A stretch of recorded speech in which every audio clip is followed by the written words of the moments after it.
আচ্ছা বলো তো, মায়ের মাকে কি বলে? দিদা বলে। এবার বলো, মায়ের বোনকে কি বলে?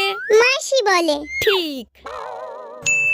আচ্ছা বলো তো, মায়ের মাকে কি বলে?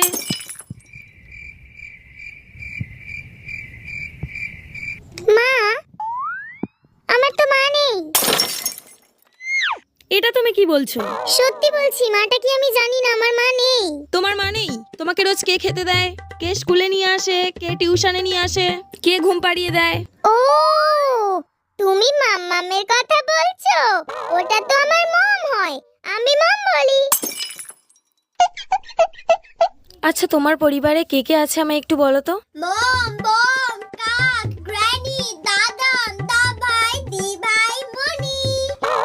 এখনকার বাবা মায়েরা তার ছেলে মেয়েদের প্রত্যেকটা সম্পর্ক যেভাবে শেখাচ্ছে, এবার মনে হচ্ছে জিকে বইটাকেই পাল্টাতে হবে। কারণ এখনকার ছেলেমেয়েরা তো শিখছেই না কাকে মা, বাবা, ঠাম্মা, দাদু, পিসি, মাসি বলে।